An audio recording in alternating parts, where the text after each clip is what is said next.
Hello and welcome to the turbulent world with me, James M. Dorsey, as your host. Gulf leaders told Lebanese Prime Minister Najib Mikati what they said to Palestinians when he asked the region's wealthy energy exporters to fund the reconstruction of areas devastated by Israel's war machine. We will not pour money into a black hole. Call us when you've put your house in order.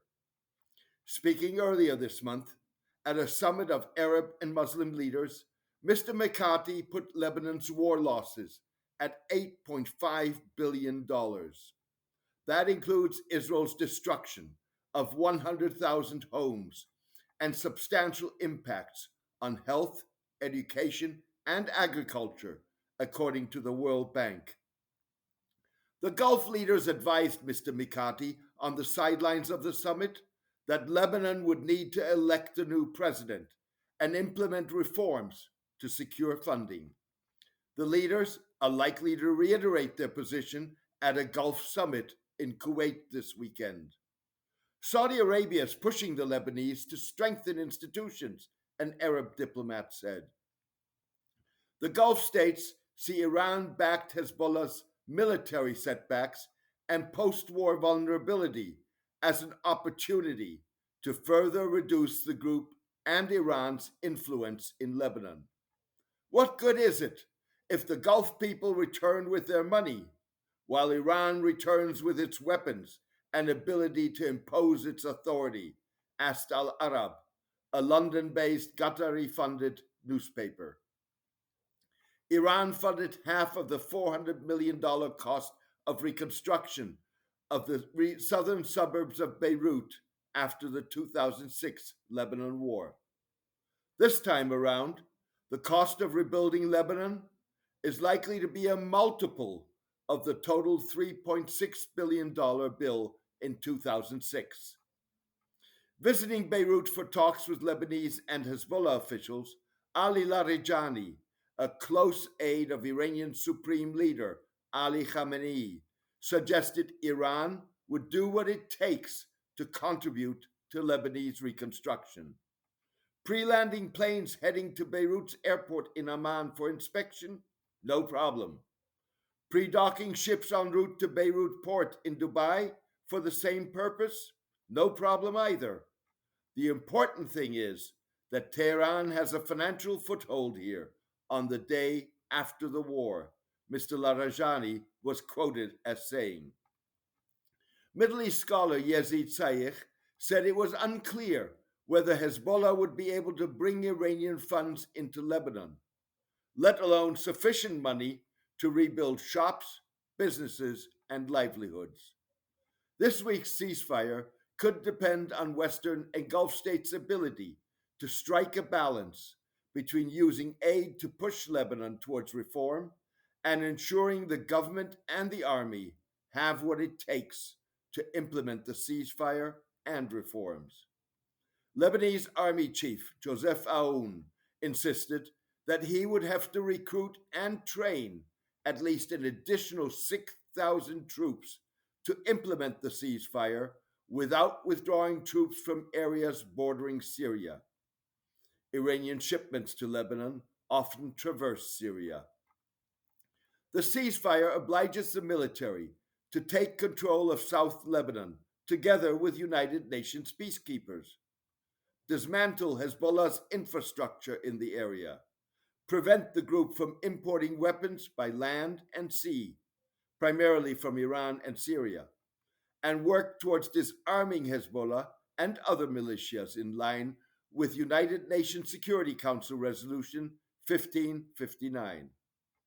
If Israel assumes or hopes that Lebanon cannot deliver its end of the agreement, then it might already be looking past the 60-day plan to restart fighting, if that long, warned scholar Dalia Scheindlin. Haaretz Middle East Affairs analyst Zvi Barel suggested that among Israelis, the fundamental assumption is that Hezbollah, weakened by the war, will make every effort to replenish its ranks with field fighters and commanders, restock its weapons and ammunition warehouses, and eventually spill over into southern Lebanon once again to restore the balance of deterrence against Israel. Mr. Mikati, the Lebanese Prime Minister, hopes that Parliament Speaker Nabih Berri's summoning of the Assembly to elect a new president on January 9 will demonstrate Lebanon's determination to put its house in order, and the fact that Hezbollah is forced to sing a tone lower. In his first statement since the ceasefire took effect, Hezbollah leader Naim Qassem promised to contribute to the election of a president in accordance with the constitution. Lebanon has been without a president since President Michel Aoun's term ended in October 2022. Neither Hezbollah and its allies, nor the group's opponents, have been able to muster the parliamentary majority needed to elect Mr. Aoun's successor. A Gulf diplomat said the election would constitute a litmus test of the Lebanese state's ability to rein in Hezbollah. The new president would be empowered to appoint a prime minister capable of offering the military the political support it needs to implement the ceasefire agreement.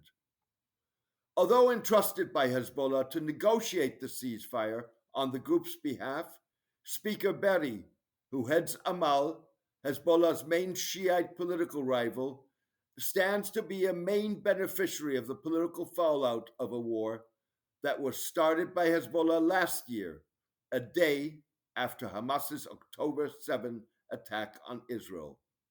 Many Lebanese, including Hezbollah supporters, feel the group provoked a war in support of the Palestinians that had nothing to do with them. Hezbollah has been diminished. There is no question about that. Its remaining military capability is still sufficient to make it a major player inside Lebanon, and it will not be disarmed anytime soon, said Mr. Sayegh, the Middle East scholar. That said, it will have to cede on things like selecting a president and maybe handing over influence in areas like the airport and seaport, Mr. Sayegh added. Even so, American University of Beirut international affairs scholar Joseph Bahout counseled caution. I'd love to say there's a rosy future with the war is over, Mr. Bahout said. Instead, he pointed to the political paralysis that has confounded Lebanon for years and brought it to the brink of economic collapse. The war's weakening of Hezbollah raises questions about the veracity of the group's perceived military capability. Touted as the world's foremost non-state military actor, Hezbollah demonstrated resilience in 14 months of escalating hostilities, but little evidence of its alleged capability to field 100,000 battle-hardened fighters, backed by an arsenal of 150,000 missiles. Hezbollah bolstered projections of its perceived strength by successfully operating surveillance drones that filmed critical Israeli infrastructure and military and intelligence sites, building an underground tunnel and arsenal network, an ability at times to overwhelm Israel's Iron Dome anti-missile defense system. Reeling from Israel's body blows, Hezbollah boosted perceptions of its strength by retaining a measure of command and control and the ability to target population centers in Israel with missile barrages and complicate Israel's ground invasion of southern Lebanon. Hezbollah's resilience allowed the group to claim victory on the principle that survival is victory in a battle between an inferior non-state actor and a well-equipped, battle-hardened military. We won because we prevented the enemy from destroying Hezbollah. We won because we prevented the enemy from destroying the resistance, Mr. Qassem, the group's leader, said. Indeed, Hezbollah has survived. However, the group did not field tens of thousands of fighters. nor did it fire the number and sophistication of missiles that would have racked on Israeli cities like Tel Aviv and Haifa the kind of death and destruction Israel's military rained on Beirut and southern Lebanon.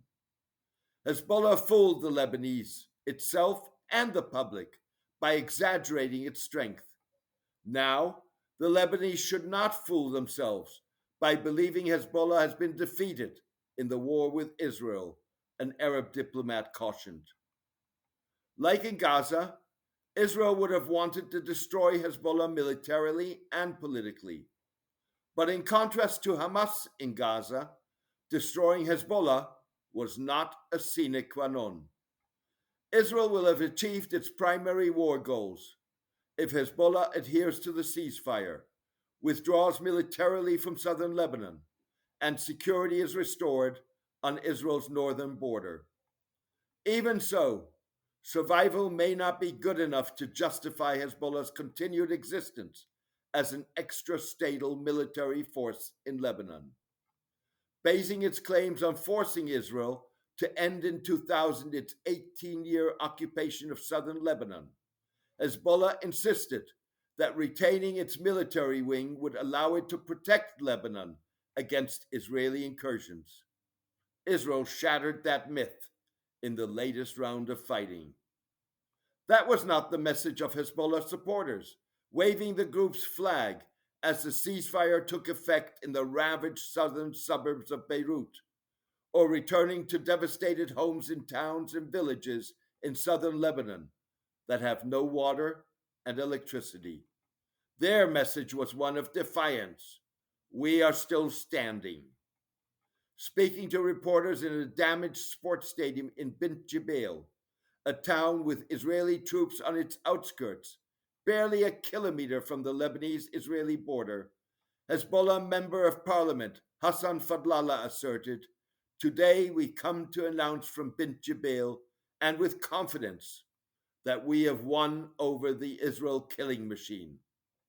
Mr. Fadlallah conceded that there is destruction, martyrs, and sacrifices, but in front of the goals set by the enemy, the price paid was worth the great results that were achieved, including preventing Israel from occupying South Lebanon and destroying Hezbollah. Mr. Fadlallah's choice of Bint Jbeil was not coincidental. Road signs commemorate the town as the capital of the resistance. Bint Jbeil earned the moniker for holding out for 33 days against Israel during the 2006 Lebanese war and preventing it from occupying the city. Fending off renewed occupation, Hezbollah projected its performance in recent weeks as a repeat of Bint Jbeil in 2006. This is a victory. As long as the resistance is here, the Israelis will not be able to enter. Then we have won, Mohammed, a Bint Jbeil resident, told The Guardian. Mohammed spoke before Mr. Qasim, the Hezbollah leader, appeared to confirm that in accordance with the ceasefire, the defense of southern Lebanon was the Lebanese military's prerogative. Mr. Qasim suggested that the group may focus on politics and the provision of services rather than a regional military role in Syria and in confronting Israel. The coordination between the resistance and the Lebanese army will be at a high level to implement the commitments of the ceasefire agreement, Mr. Qasim said, adding that no one is betting on problems or disagreements with the army. Hezbollah will work to preserve national unity and enhance Lebanon's defensive capabilities. Together with our people, we will continue the reconstruction process to provide decent housing, Mr. Qasim said. Mr. Qasim insisted that Hezbollah would cooperate with and talk to all forces that want to build a unified Lebanon within the framework of the Taif Agreement, the 1990 accord that ended the country's 15-year-long civil war. We want to return Lebanon to be more beautiful than it was, Mr. Qasim said. Thank you for joining me today. Thousands across the globe are avid readers and listeners of the turbulent world. Join them in helping maintain and expand the column and podcast by becoming a paid subscriber. Paid subscribers have access to the full archive, exclusive posts and polling, can leave comments, join debates, and know they are supporting independent writing, reporting, and analysis that lets the chips fall where they fall. You can contribute by going to jamesmdorsey.substack.com and choosing one of the subscription options. Thank you for your support and loyalty. Take care and best wishes.